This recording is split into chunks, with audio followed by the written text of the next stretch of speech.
అప్పుడు చాలా హార్డ్ ఉన్నాయి, మధ్యలో లైట్గా అయినాయి, మళ్ళీ ఇప్పుడు హార్డు అయినా కానీ మాకైతే ఏం స్పందన లేదు, ఏం లేదు. మహాలక్ష్మి టికెట్లు పెట్టిండ్రు. రేవంత్ రెడ్డి ₹1 ఆయన ఖర్చు లేకుండా ఆయనకు మంచి పేరు తెచ్చేటట్టే చేసినాం మహాలక్ష్మి టికెట్లు సక్సెస్ చేసి. కానీ మాకైతే ఏది కనీసం ఒక్క పైసా కూడా ఏది లేదు మాకు. మహాలక్ష్మి సక్సెస్ చేశారు కాబట్టి ఆర్టీసీ సక్సెస్ చేయలేకపోతున్నారు. చేయలేకపోతుండు. కనీసం ఏదన్నా ఒక్కటన్నా మేము ఆర్టీసీ అంత మంచి పేరు తెచ్చినాం ఆయనకు. ఆయన ఫ్రీ టికెట్లు పెట్టిండు. మేము ఎంతమంది ఎక్కితే ఎన్ని టికెట్లు ఇచ్చినాం, మేము ఎంత రిస్క్ పడ్డాం ఆయనకి ఏమన్నా అర్థమవుతుందా? అయితే లేదు అస్సలు. కనీసము మహాలక్ష్మిలా ఆయనకు ₹1 ఖర్చు లేదు, ఆయనకు అందులో మంచి పేరు వచ్చింది.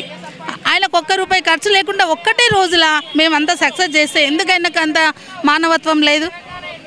ఏం చెప్పదలుచుకున్నారు సీఎంకు డైరెక్ట్? మాకు ఏదన్నా చూడాలి కదా, ఇప్పుడు మా కార్మికులు అడిగేటి 3 అన్నా ఇవ్వాలని. ఆ 3 ఇస్తే మేము 29 అవసరం లేదు, తర్వాత చూసుకుంటారు. ఈ 3 అయితే ఇవ్వాలి కంపల్సరీ. మేము అడిగినవే ఇయ్యము, మేము అడగనివి ఇస్తామంటే ఎట్లయితుంది?